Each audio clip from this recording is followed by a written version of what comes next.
Mukhang talagang inabandona na ito. Tingnan mo, ito ay isang perlas. Ito ang kukunan natin ng video. Tol, nagawa natin. Tara na. Nagawa natin.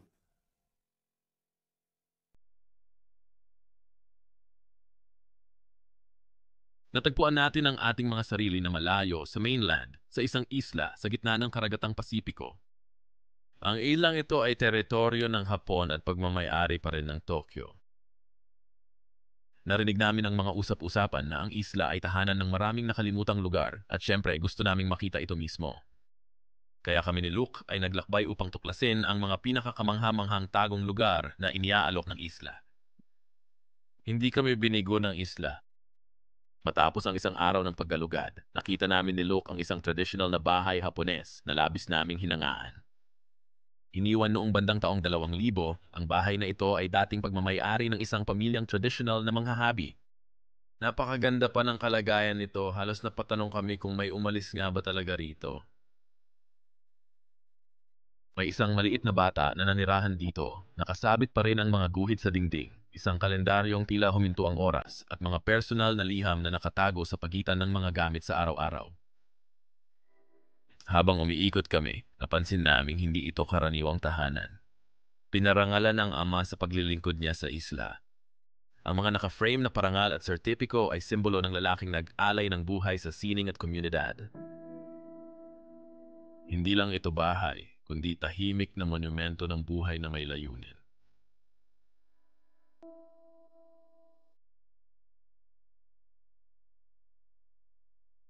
Hindi ba't napakaganda talaga? Nakakamangha na natagpuan lang natin ito. Nang hindi sinasadya. Nang hindi sinasadya. Ang bahay ng pamilya Izaki, isang tradisyonal na pamilyang Hapones. Kakatapos lang namin ng isang buong research session ng ilang oras sa loob ng bahay at nahanap namin lahat ng detalye tungkol sa mga taong ito at mas kamangha-mangha pa ang kwento nila kaysa sa mismong gusali. Maligayang balik sa Bros of Decay. Ako si Leslie, nasa likod ng kamera. Si Luke ulit. Hey. At oo, maligayang pagdating sa Bros of Decay dito sa Japan. Wow! Oh, Pero bago tayo pumasok, oo, kaya ito ay isang tradisyonal na pamilyang Hapones at sila ay kilala sa paghahabi. Ang pamilyang ito ay malamang na maraming henerasyon na ang lumipas sa paghahabi at naniniwala kami na ito ang kanilang atelier o lugar ng trabaho. o lugar ng trabaho. At nakakabit iyon sa bahay dito. Kaya hayaan ninyong dalhin muna namin kayo sa atelier at ipakita sa inyo kung saan nagtrabaho ang mga taong ito o kung saan nagtatrabaho ang lalaki ng pamilya. Gaya ng karaniwan sa karamihan ng kaso sa Japan, ginagawa niya lahat ng kanyang trabaho. Pero parang may bahagi rin itong silid panauhin. Oo, kaya posible rin na hindi ito ang lugar ng trabaho, kundi isa lang itong bahay panauhin para kapag may pamilya ng kaibigan na dumalaw. At dito siguro natulog. Sa tingin ko, iyon talaga ang kaso, Luke. Oo, kasi wala naman tayong nakitang mga kagamitan sa tingin ko. Wala talagang indikasyon na ito ay isang tradisyonal na lugar ng trabaho. Mamaya sa loob ng bahay, ipapakita namin kung ano ang trabahong iyon at paano ito ginagawa gamit ang libu-libong litratong naiwan tungkol dito. Makikita ninyo, nandito pa rin halos lahat ng gamit nila. Meron tayong maliit na mesa. Maliit nga itong mesa. Oh, Ano ang mga ito?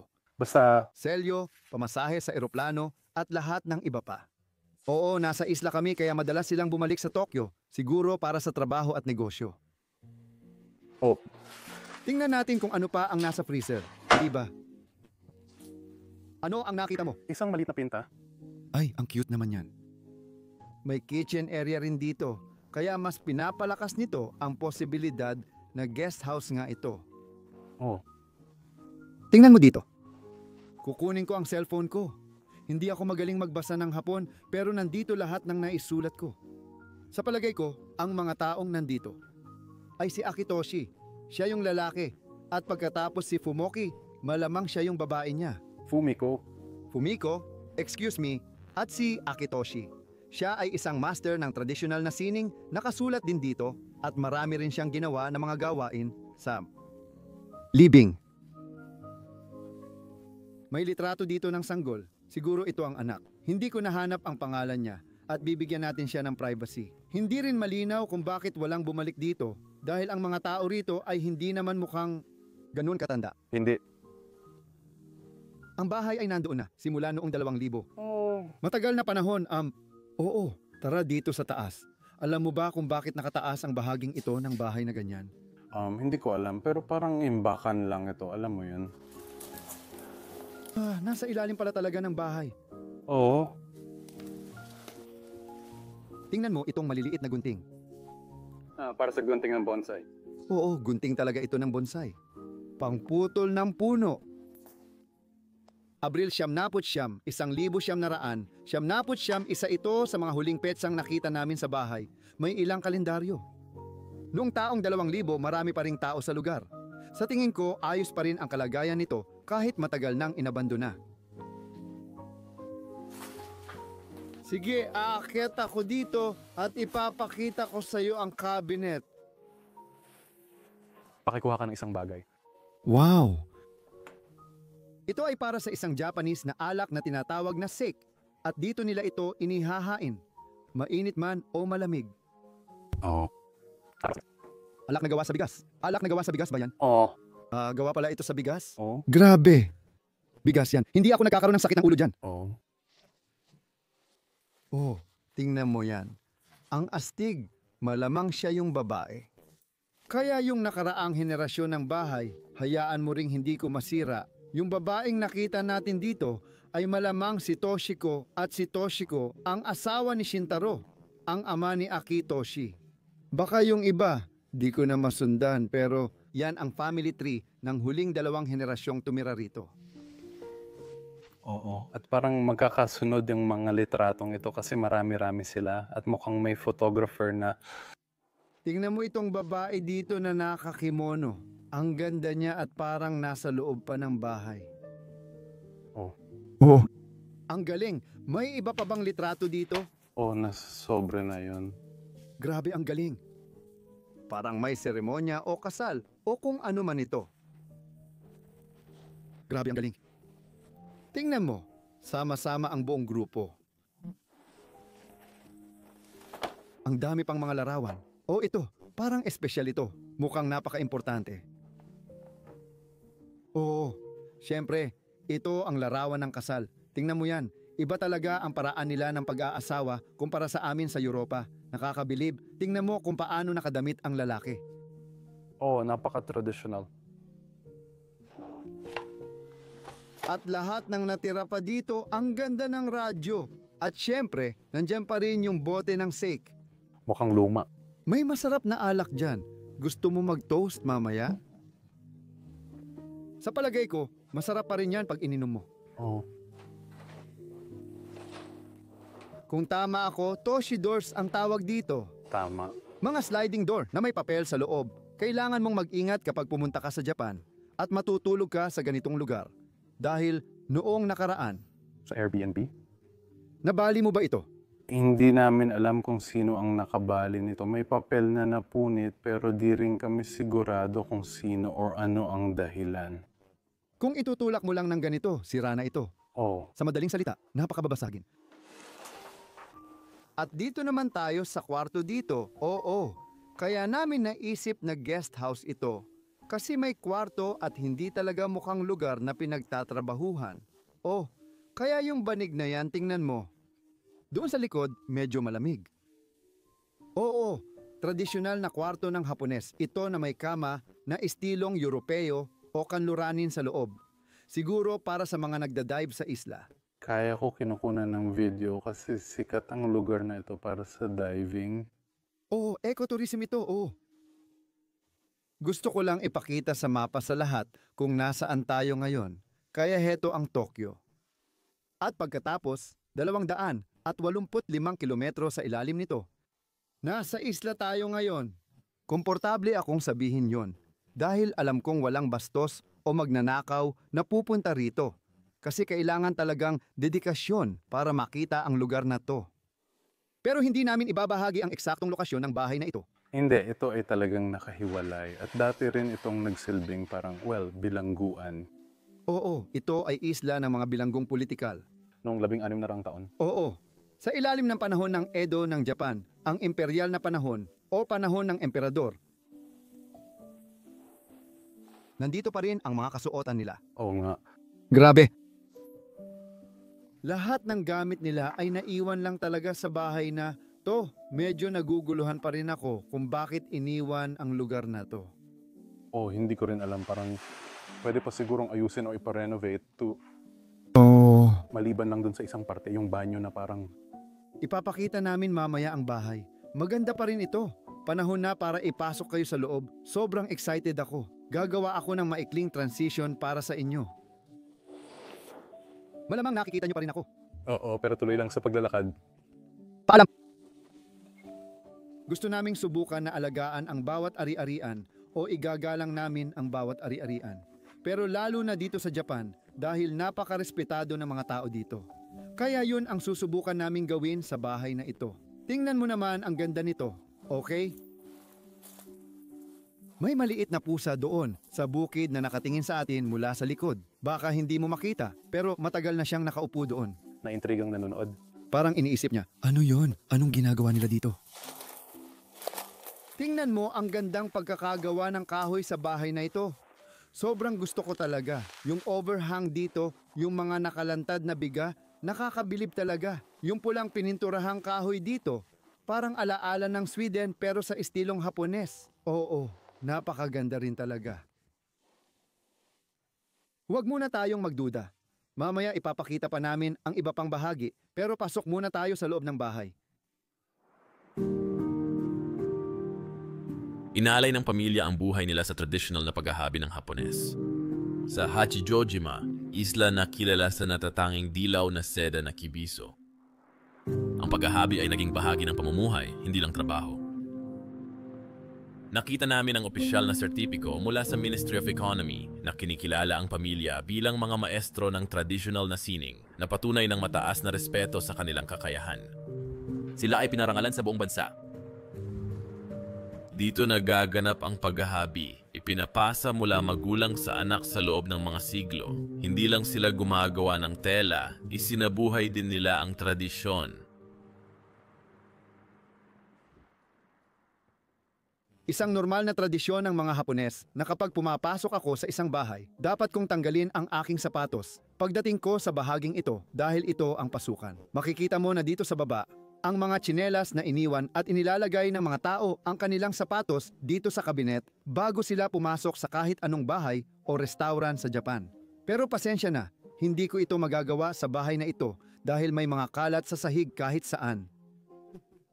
Oh, iniwan ito mga 20 taon na ang nakalipas. Mahigit 20 taon na. 25 taon na. 25 taon na ito, pero ipapakita ko muna ang entrance area na talagang gusto ko. Dito, bawat bahay ng Hapones ay may fax machine dahil gamit pa rin nila ito hanggang ngayon.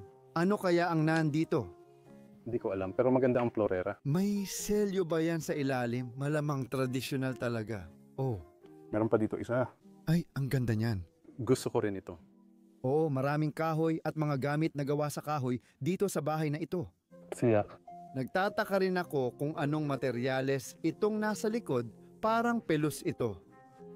Oo, maganda. At pagkatapos doon sa itaas, nagsisimula na ang totoong bahay dahil ang bahay na ito ay gawa lahat sa kahoy at dito makikita natin ang kisame ng entrance hall kasama ang ilaw at lahat. Ibig kong sabihin, parang kisame ng opisina pero sa tradisyonal na paraan. Wow! At dito naman sa side na ito, meron tayong parang memorial o kung anuman. Mukha siyang Buddhist. Oo, Shinshu Buddhist ang mga taong ito at posibleng galing ito sa kanilang relihiyon. Hindi ko alam kung ano ang nakasulat, hindi ko mabasa. Hindi, pero maganda ang piraso. Oo, kamangha-mangha, siyempre. May ilang magagandang alak pa rin dito. Uy, 1,999. Hapones na alak kahanga-hanga. Mayroon din silang ilang French na alak. Nakikita ko rito, isang magandang Chardonnay. Wow. Oh, Stellenzeck. Stellensicht. Olandes iyon. Oh, Aleman. Oo, malamang Aleman. Oo, ang Ruhr region sa Alemanya ay gumagawa rin ng napakagandang alak. Stellensicht, Aleman na alak yan. Hindi protektadong pangalan ng Chardonnay gaya ng champagne. Hindi, pwede gumawa ng Chardonnay kahit saan, tulad sa Estados Unidos at New Zealand na gumagawa rin ng alak na ito. Ganun ba? Hindi ko alam yon. Dito sa kanto, may ilan pa tayong sapatos na nakatayo at mukhang pambata ang mga ito. Hindi sapatos ng matanda, masasabi ko, o sapatos ng isang matandang tao. Pinaghihinalaan naming bata pa ang mga taong ito nang umalis sila, siguro mga 50 o 60 ang edad. Kahit ang mga bota na ginagamit sa pagtatrabaho sa bukid ay nandito pa rin. Ang guwantes ay nasa taas ng pinto. Sobrang namamangha ako dito. Pero tingnan mo yan, isang biga ng kahoy na nilagay nila dito. Kamangha-mangha, hindi ko akalaing isa ito sa mga bahay na yon, pero minsan sa Japan, gumagawa sila ng buong bahay na walang ginagamit na pako o tornilyo. Pinagdudugtong-dugtong lang nila lahat, ganun nila ito ginawa. Gusto naming simulan ang video na ito, dito sa lugar na ito, sa malawak na espasyong ito. Alam mo ba ang tawag sa espasyong ito, Luke? Hindi ko alam. Ako rin, hindi ko rin alam. Ilalagay na lang natin sa screen, pero ito ang kanilang living space, kung saan nila ginagawa lahat ng kanilang gawain, kung saan sila nagdarasal para sa mga Diyos ng Shinto. At dahil ganun ang itsura nito para sa akin. Ito isang dambana. Oo, ang dambanang Shinto. Siguro mas personal na dambana ito at mukhang may mas malalim na relihiyosong kahulugan. Maganda rin ang pagkakagawa ng kahoy dito. Napakaganda rin ang bahay na ito, pati na rin ang pagkakalagay sa pader dito. At malamang, ang mga ito ay ang kanilang mga matatanda o mga ninuno. Sa tingin ko, hindi iyon ang mga pangalan na binanggit ko kanina. Sa palagay ko, ang unang dalawang pangalan na binanggit ko, Luke, ay itong dalawang tao. Karaniwan nating nakikita ito sa mga abandonadong lugar. Pero sa Japan, mas pinoprotektahan pa nila ang mga larawan. Nilalagyan pa nila ng maliliit na unan dito para maihiwalay sa pader. Sa tingin ko. O para maprotektahan mismo ang mga larawan. Ang ganda talaga. Nakita mo ba ito, Luke? Mukhang isang uri ito ng dambana. Oo, mukhang nakalaan ito para sa isang tao, parang isa sa mga taong ito. Oo, malamang siya ang ama ng... makakalimutan ko na ang mga pangalan, kaya siya ang ama at lolo. Sa tingin ko, dalawang tao ito. Luke, yan ba ay isang alay? Mukhang mahal ng taong ito ang mga dilatang puting peach. Teka, tingnan mo sa likod. Diyos ko. May gintong estatwa, grabe. At ang buong dambana sa loob ay disenyo rin. Ang ganda. Oo nga. Di halata sa kamera. Pero tingnan mo, may mga alay sila. Siguro mga paborito niya noon. Oo, tama, beer nga. Asahi. Asahi na sigarilyo. Sigarilyo dito. Oo, baka gusto niyang manigarilyo. At baka ito, hindi ko ito hahawakan pero sa tingin ko insenso ito na sinusunog mo sa isang bagay. At ito naman ay isa sa mga bola na ginagamit para gumawa ng tunog. Pero ang tanga ko lang, na taga-kanluran na hindi ko alam yon. Astig din talaga ang mga tandang na ito, pero tandang ba sila or mga paboreal dahil sa mga iyon? Mahahabang buntot na balahibo? Di ko sigurado, pero base sa mukha nila, mukha silang tandang kaysa paboreal. Oo. Kahanga-hanga. Talagang maganda. Pakatos, meron tayo nito. Ibang dambana na mataas din ang kalidad, pero ito, mukhang mas nakatuon sa Shinto Buddhism imbes na sa isang tao, pero kamangha-mangha rin ito. Mataas ang kalidad gawa sa kahoy. At lahat parang templo talaga sa loob niyan. Grabe, tingin ko curious din ang mga tao. Tingnan mo kung ano ang nasa likod ng mga pintong ito. Marami rin sila. Lahat ng pinto ay sliding. At dito nila nilalagay ang ilang gamit at futon mats dahil dito rin sila natutulog. Malamang. Oo, kapag maraming bisita. Dito sila natutulog at dito rin ang mga maleta nila. Karaniwan, ginagamit ang lugar para mag-imbak ng gamit sa pagtulog. Sa gabi, kukunin ang futon mat at ilalatag sa ibabaw ng tatami mat. Aminado ako, hindi maganda ang pakiramdam maglakad na may sapatos sa tatami mats. Oo, itinuturing itong sobrang bastos sa Japan. Pero ang ibig kong sabihin, nasira na rin naman ang bahay na ito kaya... Palusot.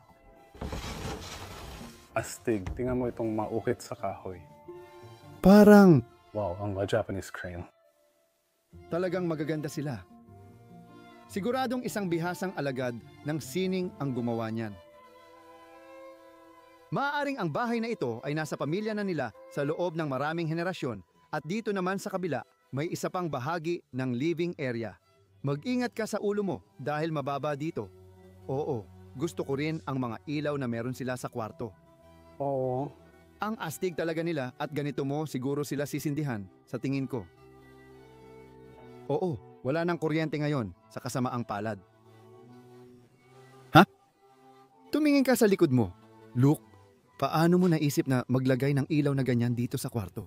Magkaroon ng parang fluorescent na ilaw. May traditional kang bahay tapos naisip mong ilalagay natin to dito. May slide rin para sa bata.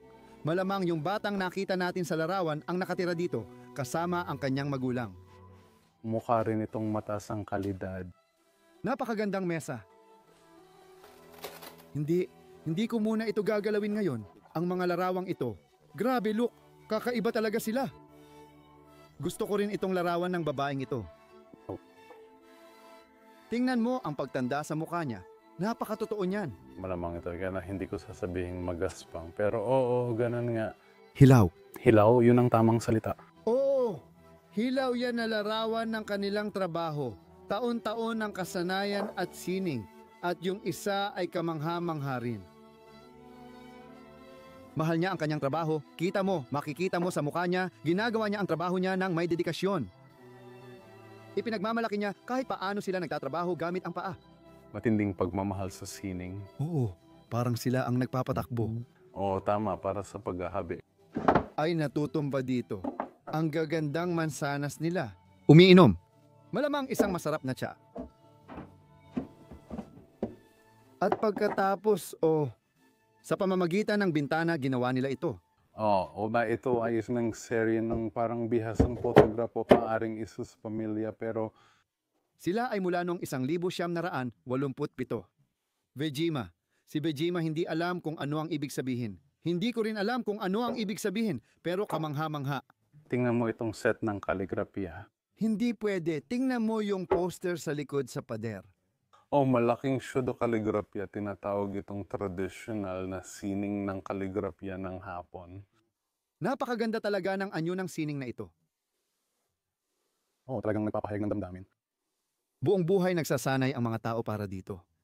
Ang mga bata, sa totoo lang, natututuhan nila ang mga pangunahing kaalaman ng shodo sa elementarya. At talaga, ang ganda naman na buhay. Nabuhay pa rin ang mga tradisyon nila. Sa tingin ko, isa ang Hapon sa iilang bansa sa mundo na talagang dedikado sa pagpapanatili ng kanilang mga tradisyon para sa mga bagong henerasyon. Tapos, meron tayong bahagi ng kwartong ito dito kung saan nalaman natin ang maraming impormasyon tungkol sa kwento ng mga ito. O mga parangal na pwede mong tawagin. Lahat ng ito ay iniaalay sa pamilya at sa iba't ibang miyembro ng pamilya. Hindi ko alam kung alin ang alin, pero may ilang parangal dito. At ang una kong nakita ay para sa Order of Sacred Treasure. Noong 1985. Tapos may isa pang parangal. Ito ay memorial. Ay, hindi. Iba pala iyon. Pasensya na. At isa sa mga parangal ay para sa kinikilalang bumbero. Kaya si Akitoshi, ang huling taong nanirahan dito, siya pala ay isang bumbero. Yun ang araw, tama ba? Ang araw. At may iniligtas siyang buhay noong 1994. Kaya niya nakuha ang isa sa mga parangal na ito. Itong isa dito ay para sa master ng tradisyonal na sining, kaya ito ay para sa paghahabi. Malamang ito ay parangal ng pamilya para sa paghahabi. At meron pa tayong isa pang parangal. Mukhang ito, right? May isang espesyal na parangal na wala pa ako. Or baka para ito sa kagawaran ng bumbero? Oo, para talaga ito sa kagawaran ng bumbero at marami silang nagawa. Itong mga taong ito ay nagkaroon ng mga ganitong tagumpay sa buong buhay nila. Mataas ang pagtingin sa kanila at malamang ay napaka-importanting tao sila sa komunidad na ito. Nakakuha sila ng maraming pagkilala? Oo, ay ito, hindi ko pa tiningnan itong kahoy na biga. In love na ako sa bahay na ito. Hanggang sa... Anong meron dito sa taas? Wala. Wala. Imbakan lang. Puro maliliit na imbakan lang dito. Grabe, anong bahay to? Anong lugar to? May pintura sa mga shoji na pinto or pintura o print, ewan ko. Pero ang ganda tingnan. Parang habi pa nga to. Hindi, pintura to. Pintura talaga. Sige. Binuksan ba natin to? Oo, syempre. Mas maraming puton. Oh. Mga futon na banig kahit saan. Sige, tapusin na natin ito. Ang ganda ng bahay na ito. At mula dito, pupunta tayo sa 2 pang kwarto sa kabila. Nakakita pa si Luke ng isang bagay dito sa isang sulok at napaka-importanting detalye nito sa bahay na ito. Ay, nalalaglag ako sa sahig. Una, ito yung bagay na nakita ko. Naniniwala ako na ganito rin ito. Di ko alam tawag dito, pero ang dami nilang kakaibang ginagawa gamit ito. Ano nga ulit tawag dito? Tol sa Dutch pero hindi ko alam. Beyblade. Pero, Ang lamesang ito. tapos kinuha namin ito at mukhang parang lamesa ng Go at may 2 palayok dito. At oo, naglalaro sila ng Go dito. Ang Go ay isang tradisyonal na larong Chino na libo-libong taon nang nilalaro. Isa ito sa pinakakomplikadong laro. At ito ang larong may pinakamaraming Posibilidad. mga posibilidad na maaring mangyari sa mundo ng board game. Oo, nauna ang chessboard kaysa sa Go board. Oo, tama. Ang larong ito ay napakaganda. Kung hindi mo pa alam ito, inire-recommend akong mag-research ka. Hindi ko rin alam paano ito laruin. Hindi ko pa ito nalaro pero gusto ko subukan minsan. Tingnan mo yung alikabok. At ang dami ng mga posisyon na pwede mong gawin dito. Oh, Shoujin Jump Comics. Malamang galing yan sa mga bata. Oh, ang cute naman. Sige, mula dito sa kwarto na to, pupunta tayo sa 2 mas maliliit na kwarto at siguradong magugulat ka rin. Nakita mo ba dito sa pader? Tingnan mo, ang lalaki ng mga painting na to, mga papel na ginawa ng mga bata. Watercolor yata yan, At parang buong bahay meron nito. Malamang gawa ito ng isang bata. Hindi ko alam kung may iba pang mga bata. Ginawa ito noong 1987. Oo, 78. O 187. Isang siyamwalo, medyo... Medyo kakaiba, 0.7. Oo. Tapos nandyan din ang pangalan niya. Tapos meron tayong tradisyonal na buhay. Mukhang, hindi ko alam kung ito ba ay printa o... Ang ganda niyan. Anyway, sobrang ganda talaga niyan. At pati na rin itong saranggola dito sa taas ng pinto, ipapakita ko sa'yo. Wow, ang astig. Pinalilipad nila ito. Nilalagyan nila ng tali sa bagay na yon. Sila mismo ang gumawa niyan. Oo. Ang galing naman yan. Hindi ito binili sa tindahan. Galing lahat sa kanila. Tara, pasok tayo. Mukhang interesting ang kwartong ito. Parang mas western style ang sala na ito. Oo, malalaking sofa at mabibigat na unan. Maraming palamuti sa bawat sulok. Oo, tulad dito sa ibaba, parang... Grabe, punong-puno ito ng mga manika. Ang galing naman yan. Oh, mukhang lahat sila ay gawa kamay din. Oh? Daan-daan sila. Buksan mo sandali, ipapakita ko sa iyo ang pagkakagawa ng mga ito. Ang galing nun. May laman ba? Wala. Wow, babaeng nakatradisyonal na damit. Gusto kong ituro itong maliit na lalaki. Naalala mo nung nasa Kyoto tayo nung bakasyon, nakita natin itong parang oso na figura kahit saan. Malamang simbolo yan ng lungsod na yon. Oh, alam mo to. Oh, baka galing pa sa relihiyon. Tapos daan-daang magasin at digital versatile disc at video home system tapes dito. Mga laro ng Super Famicom. Siyempre mahal ng mga Hapones ang F1 Grand Prix. Wow, malaking tagahanga ako ng F1. At may mga bulaklak pa dito sa kanto. Uy, ito ay paghahabi. Oh, galing ito sa negosyo nila. Oh, siyempre, ito ay kaunting alaala mula sa negosyo nila na nilagay nila dito. At lahat ng laruan ng mga bata ay nasa kahon pa. Teka lang, medyo nabibiyak ang sahig dito. Ang sahig, gets ko. Itong mga upuan, Hapones ba o Europeo sila? Hindi, ito ay siguradong mukhang mahirap sabihin kasi parang ganitong klase ng gawa sa kahoy. Ito ay isang bagay na maiisip kong meron ang lolo ko ng ganitong mga gamit. Oo, napaka-interesante nito. Tapos ito naman. Mga cabinet pang display. Ang mga manika doon. Maganda! Ito, gusto ko rin talaga.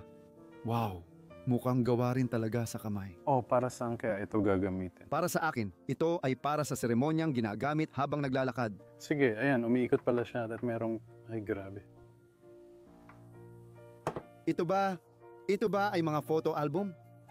Oo, mga photo album nga. Hindi ako makapaniwala. Diyos ko. Oh, ito yung litrato na nakita natin. Ito yung lugar kung saan kinunan yung litrato sa sala. Oh, tama ka. Parang isang seremonya ito. Siguro binigyan sila ng parangal noong panahong iyon at kinunan nila ang buong sandaling iyon. Uy, yan ang taiko drum na makikita mo mamaya. May taiko drum din dito. Malaki-laki yan, ah. Oo nga, tingin ko dito mismo kinunan yung litrato, grabe. Yan yung seremonya, syempre. Mas masaya sana kung dito yung hotel na nilibot natin. Oo. Pwede rin naman sana yon pero hindi yun eh. Hindi yung Hachijo, pero iba yung nahanap natin. O may hotel na hindi kalayuan dito sa Tiger Drums. Malamang napuntahan na ng mga taong to lahat ng lugar na pinuntahan natin nung nag-shoot tayo sa isla. Grabe, pero tingnan mo. Mas marami pang litrato. Oh, may malaking gagamba doon. Oo, para sa mga taong ayaw sa gagamba. Meron dito. Maraming gagamba sa Japan. Oo, pero hindi ito ang pinakamalaki. Hindi, may kasing laki ng kamay ko. May ilang television pa rin na naiwan dito. Isa itong widescreen na cathode ray tube. Ay, medyo nerdy yon. Pasensya na sa pananalita ko. Grabe, oh. May isa pang taiko drum o siguro taiko nga. Yan, wow. Pero hindi pa ito yung pinag-uusapan natin. Maliit lang ito. Ang ganda rin ng kisame. Mag-ingat ka sa ulo mo kasi muntik ka nang tumama sa chandelier. Ang ganda rin ng chandelier na yan, may brass at may salamin. Mukhang lahat sila may tali sa ilalim para buksan. Yan ang reading cabinet. Medyo nadidistract pa rin ako sa bubong, parang... Walang problema, kakaiba talaga. Oo, umuugong ang sahig. Siyempre, Kamangha-manghang ibon sa display case.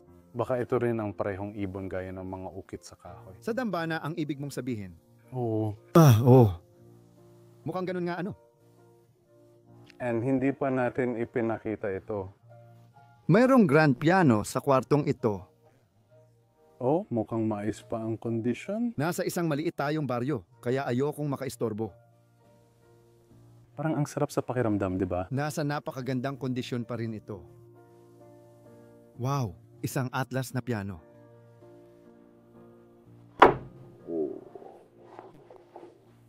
Nandito rin ang aklatan. Oh, magagana yung mga pintuang ito. Oh, mga sliding door ito. Lahat sila ay bukas din, pero hindi na talaga ito nagsislide. Tuloy kayo sa susunod na kwarto. Kailangan ko munang ituro ang kisame dito. Look, yung hugis nito ay parang nagpapaalala sa akin ng mga kisame sa Portugal. Meron din silang ganitong klase ng hexagon o parang tuyong parihaba na hugis na umaangat pataas. Naalala ko yung isang video na ine-edit ko na may ganun din. Oh, hindi pa nakakapunta si Luke sa Portugal kasama ko. Mas marami pang palabas pero...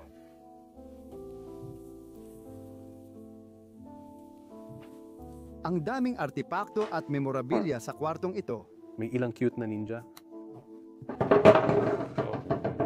Pasensya na. Oo. Sana hindi ko nainis ang mga espiritu. Pero tingnan mo, ito ang tambol dito at mayroon ka ring traditional na mga pamalo dyan. At ito ay taiko drum. Tama ba? Yeah, ang taiko ay talagang nakatanim na sa kanilang kultura. Matagal na itong ginagamit para sa communication ng militar, mga ritual at sa Hapones na teatro. Ay, gustong gusto ko talaga ang drum mat. Marami tayong nilalaktawang mga bagay. Look, Oh, pasensya na, pasensya na. oh, walang problema. Una, gusto kong ituro ang mga ensiklopedya. Naniniwala akong may mga ensiklopedya pa rin sa cabinet na ito, pero sa ibaba, makikita mo rin ang malalaking bote ng sake. Naniniwala rin akong tinitingnan mo ang Mas marami pang mga photo album. mga photo album dito, oh. Oh, Title card, oh. Tingnan mo, ang pamilya, oh. Nagbabakasyon siguro. Oo, hindi ba't napakaganda niyan? Lahat ng mga litrato nandito sa harap ng bahay. Oo nga. Ang bata sa harap ng bahay, Diyos ko. Ang cute naman yan. Sandali lang. Oh, may nakikita ka. Oo, ang astig nito. Oo nga. Mukhang may mga ninja sa likod. Oo. May matcha ba dito? Oo. Hindi pala mochi. Mochi. Mochi. Kaya pala mabilis mo pinapalo yung isang bagay at naguunahan kayo. Dito, may elementarya at andyan ulit siya sa harap ng pinto. Siguro mas matanda na siya.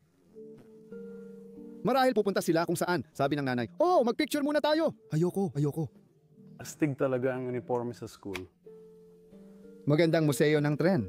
Oo.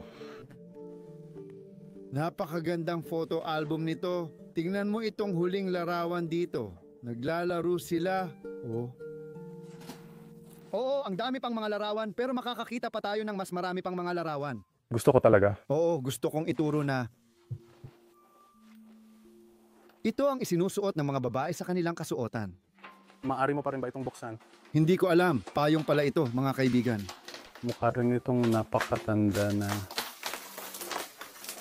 Ayokong buksan pero tingnan ninyo. hindi. Ang ganda ng itsura nito.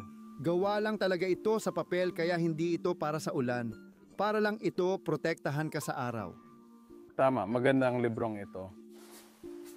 Gusto mo bang buksan ito? Oo, dadaanan ko ito saglit. Tutulungan kita.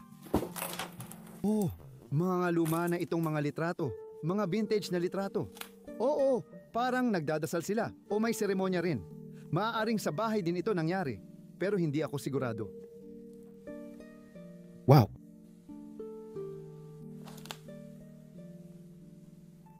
Ang gaganda ng mga litrato na ito yung mga bagay na hindi na natin muling makikita pa. Para tayong kumukuha ng museo ng sinaunang Hapon dito. Sa pagdaan natin sa bahay na ito. Sige, tingnan muna natin bago tayo magpatuloy. Tingnan mo yung kisame. Sa tingin ko ito ay isang timbangan o pamalo sa pangingisda, isa sa dalawa. Dahil may isda rin dito sa dulo. Kung may nakakaalam, ipaalam nyo sa amin dahil hindi kami sigurado. Oo. Ginagamit siguro yon na may kawit para kunin ang mga kahon mula sa dagat kung saan hinuhuli ang mga alimango. Oo, matalinong punto yan. At meron pa silang isa pang cabinet dito. Ilang piraso pa ng display, marami sa mga bagay dito sa bahay ay gawa nila mismo. Gustong gusto ko yung mga bote ng Saik doon sa ibaba. Ang ganda naman nito. Mga bote ng whiskey. Wow, tingnan mo ang dragon. Ang galing naman yan. Ingat ka, baka mabangga mo ang ulo mo. Uy, maliit na pagong. Maliit na pagong. Uy, pagong yan. Isa pang kalendaryo dito sa pader. Kamanghamanghang kwarto ito. At pagkatapos, siguro ipakita na rin na bilang pagtatapos, may isa pang display case doon. Para ito sa Budismo. Oh! May pitaka ng isang tao dito. Wala nang laman yan, oo. Ilang kanta. Siyempre. Napansin ko, lahat ng album na ito ay puro kantang pambahay. Oo, para yun sa bahay kung nasaan tayo, bahay kaya. Oh, maganda rin ang sistema. Naniniwala ako. Oo, isipin mong buo ang bahay na ito. May batang naglalaro, pamilya, at tumutugtog na musika. Oo nga. At naniniwala rin ako na ito ay isang napakalaking sistema. Oo, nandito sa ilalim ang mga speaker. Pero sa tingin ko, dito rin ginagawa ang karaoke nun. Bahagi na ng tradisyon ng mga Hapones. Ang kanilang laserdisc. Isang laser karaoke. Oh, kumpletong karaoke machine ito. May number selector at lahat ng kailangan nandito na. Look, nakalimutan mo ang isang napaka-importanting bahagi ng kwartong ito. Tumingin ka sa likod dito. Sinasabi mo pa nga ito noong research period. Tingnan mo itong F1 na ito. Ito ay isang hand-carved na isda sa pader. Mukhang mas maganda ito kaysa sa teki na kumakantang isda natin. Oo. Oh. Hindi ito kamangha-mangha. Uy, tapusin natin ang dalawang kwartong ito. Gamit ang larawang ito dito. O ang painting ng bata ulit. Wow, hindi ko alam kung ano ang iginuguhit o ipinipinta niya. Hindi, abstract siya. Maganda siya, pumasok ka sa kusina, Luke. Ay, sandali. Ano? Heto na ang isa pang bahagi ng video game. Oh, yung isang Grand Prix na yon. Oh, ang ganda naman yan, oh. Tingnan mo ito. Ang daming bagay sa pader. Sa tingin ko, mga numero ng telepono ito, ay hindi sila mga numero ng telepono. Hindi ko alam kung ano ito, pero parang kalendaryo rin siya. Siguro para isulat ang mga bagay na kailangan kong gawin. Oo, hindi ko alam. Sa France, palagi kong nababasa lahat, pero dito, parang wala akong maintindihan. Kailangan ng tiket ng eroplano dahil palagi silang bumibiyahe mula sa isla. Ano kaya ang buhay sa isla?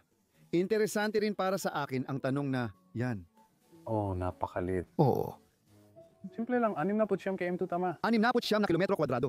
At noong panahon na nabuhay ang mga taong ito, mga 6,000 tao ang naninirahan sa isla na ito. Maliit ang komunidad pero may preschool, elementarya at high school sila. Pwede namang mag-aral ang bata dito at gawin lahat. Hindi rin naman siya makakapunta sa Tokyo para mag-aral. Kaya tingnan mo, ang ganda ng cabinet na ito. Nandito pa lahat ng kutsilyo, tasa at gamit. Kamangha-mangha. Kamangha-mangha. Sa malas, may nahulog na frame ng larawan sa sahig. Nabiyak sa maliliit na piraso. Pero gusto ko ring sabihin na kadalasan sa Japan, hindi ganito kalaki ang mga kusina. Ipinapakita nitong malamang mahalaga at may kaya ang pamilyang ito sa lugar Oh, para makatira sa ganitong bahay. ibig kong sabihin, nakatira rin sila sa medyo liblib na lugar dito sa isla. Oh, tingnan mo itong cabinet. Ang laki nito. Punong-puno ng mga plato. Oh, malamang madalas silang may mga kamag-anak na bumibisita. Oh, ito ang nagpapaliwanag kung bakit ang dami nilang futon. Naisip ko kung nakatira pa sa isla yung batang yon. Oo, posible nga. Oo, ang daming plato dito. Bakit kaya kailangan nila ng ganun karami? Oh, ayun yung mga lagayan ng chopsticks sa baba. Isang buong bola ng mga iyon. Oh, ayun, yung mga kahoy na bagay. Oh, interesting. At meron ka pang mas maraming espasyo sa cabinet. Oh, kung pupunta ka dito. Pakita mo lang ito. May magandang litrato ng pamilya dito. Uulitin ko ulit ang mga pangalan nila. Akatoshi Fumiko. At pagkatapos, yung batang ito dito ay ipinanganak noong 2000. Pero tingnan mo dito, Luke. Ang larawang ito ay mula noong 99 at mukhang bata pa rin siya sa larawang ito. At pagkatapos dito, sa tabi ng kusina, meron tayong kwarto. Inisip namin kwarto ito ng mga bata dahil sa itsura. Yung basket. Ito ang guest room. Sigurado, kwarto ito ng mga bata. Oo, pati yung mga Disney na libro at mga pambatang libro nandun din. Lahat ay iniwan pa rin nila. Oh, baka ito ay ng isla o ng bahay. Parang drone shot pa ng bahay. Drone shot ng bahay. Drone shot nung 2000? Oo, siguro ito nga. Nakikita ba natin ang bahay dito? Hindi ko mahanap sa ngayon, pero ikaw na ang bahala, trabaho mo yan. Tapos kailangan mong mag-book ng flight papuntang Japan. Sumakay ng bangka papunta sa isla, magrenta ng kotse. Oh, ha! Swertehin ka sana dyan. Swertehin ka sana dyan. Oh, ang daming mga litrato dito sa baba. Oh. Ang ganda niya. Mukha siyang lola na nagluto ng masarap na pagkain para sa'yo.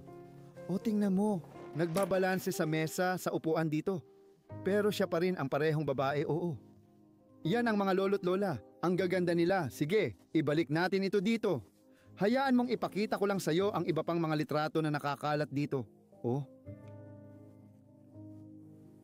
Lagi nilang sinasabi, bakit iniiwan ng mga tao ang mga litrato? Pero nakikita mo, kahit saan sa mundo nangyayari ito, kahit saan naiiwan ang mga alaala at litrato, 87, ito ay mula sa... Ay wow, yan ay nasa sala, tingnan mo. Oo nga. Ang ganda niyan, siguro buong pamilya yan magkasama. O siya yung nagtatrabaho, siya yung naghahabi. kamangha-mangha. Ang cute naman nun. Tapos dito yung kama kung saan natulog yung bata na may daan-daang larawan pa. Hindi ko ipapakita lahat, pero uy, gusto ko to. Tama, oh. Tingnan mo, nakuha na natin at pinapanood niya habang niluluto. Nagtatrabaho siya. Sa paaralan, gusto ko rin ito para kang lumilikha ng larawan.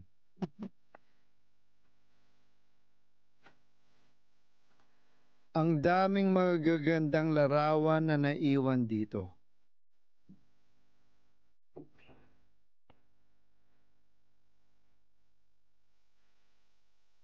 Hindi ko alam kung nasaan ang ibang mga bata.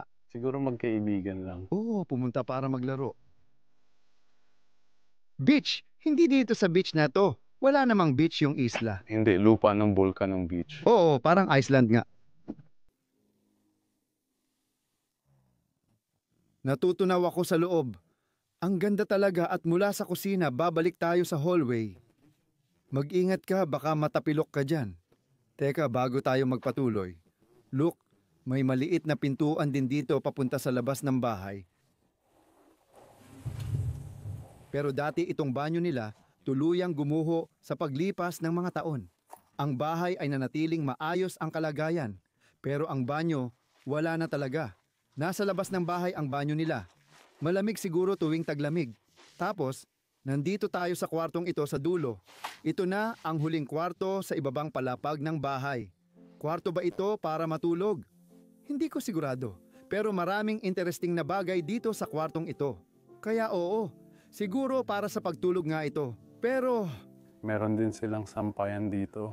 siguro parang utility room o kung anuman. Oh, malamang hindi talaga ginagamit para sa... Hindi pa natin ito nakita, mukhang maganda. Napakaganda. At may mga sliding door dito. Pero ayan, ito yun. Sa tingin ko, ito ang pinaka-importanting parangal sa bahay, isinaling ko na ito. Kaya gusto ko lang sabihin kung ano ito. Ito ay isang Japanese National Honor Certificate na iginawad ng Emperador ng Japan kay Shintaro at sinamahan ng Order of the Sacred Treasure of the 6th Class, isang prestihiyosong dekorasyon na ibinibigay para sa matagal na paglilingkod sa publiko at mahahalagang tagumpay. Isa ito sa pinakamahalagang parangal na maaari mong makuha sa Japan.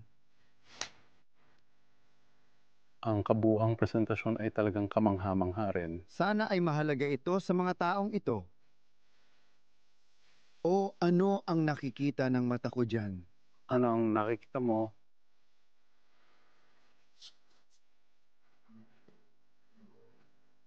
Ayan na naman sila, ang mga Belgian Smurfs. Astig talaga. Ang ganda. Oh, isang bahagi ng kultura ko. Oh, mukhang storage, working, studying area. Parang ganon. May heater ba sila sa ilalim ng mesa? Oo nga. Masamang ideya ito. Baka mapasok ka. Oh, at nandito rin lahat ng mga plushie ng mga bata. Ayan yun dito sa taas. Oh, music box yan. Ibalik mo sa pagmamahal. Si Yamashita yan. Sige, patugtugin natin.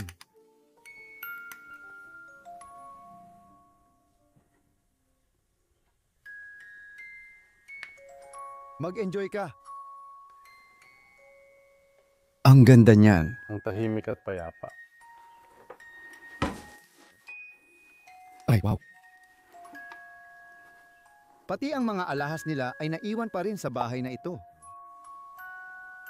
Malamang mga gintong kwintas ito, kilala ang mga Hapones. Malamang hindi ito peke. Grabe naman yan!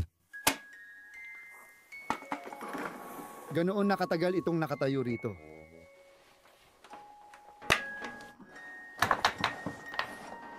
Anong mga litrato, Luke? Oo. Konstruksyon ng isa sa mga tradisyonal na bahay. Oh, tingnan mo rin sa loob, ang punong manggagawa ay abala sa paggawa. Siya ba gumawa ng lugar na ito? Siguro. Oo, itinayo ang lugar na ito.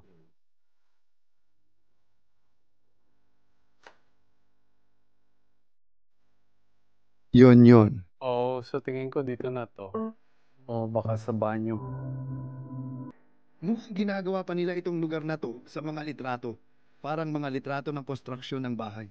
Nandito, tara na. Mukhang yan yung pintuan sa harap. Oo, at yung gusali sa gilid.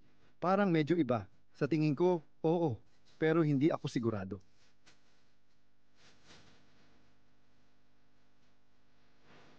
Nakita mo ba ito? May pasaporte ka dito? Yung pasaporteng Hapones. Hindi ko ito bubuksan. Pero tingnan mo kung anong laman yan.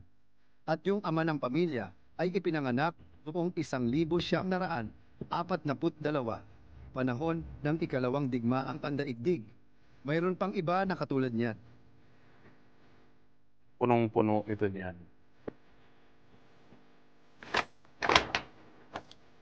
Oo, ganito talaga ang drawer na ito.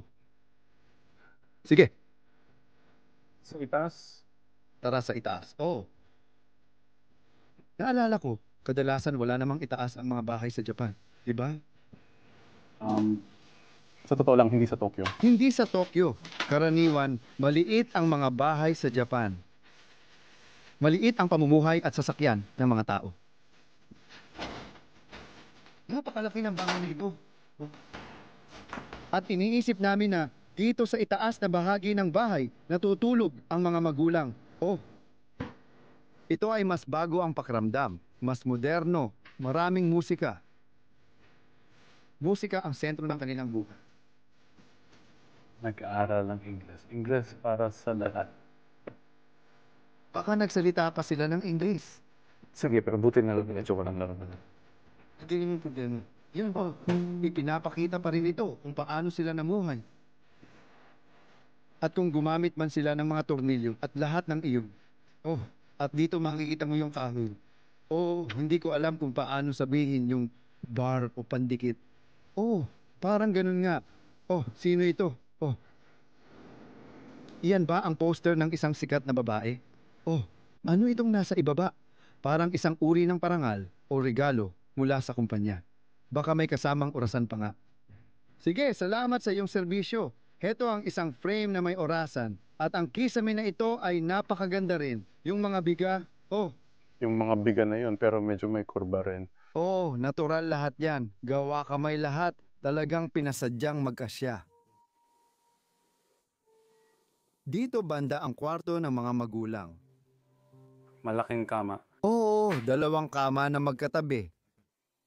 Triple na kama. Mga 3 kalahating tulog. Parang Alaskan king size. Wala na akong masabi sa bahay na to. Paano natin nagawa to, pare? Bumaba lang tayo ng kotse, naglakad dito, tapos biglang ganito na. Oh. Walang biro, wala talaga kaming alam. Mababang inaasahan. Ang Japan ay may 10 milyong abandonadong bahay. At isa ito sa mga iyon at napakaganda nito, parang museo. Masaya ako na naipakita natin ang ganito. Look, huling salita mo. Sa totoo lang, mas higit pa ang bahay na ito kaysa sa inaasahan namin. Sabi mo, at isa ito sa mga yon. Pero para sa akin, isa lang talaga ito sa napakarami. Isa lang ito sa marami. Mag-subscribe sa Bros of Decay dahil magfi-film pa kami ng mas kamanghamanghang lugar sa Japan. At sa lahat ng iyan, sana ay magkaroon ka ulit ng magandang araw. Paalam, mahal kita.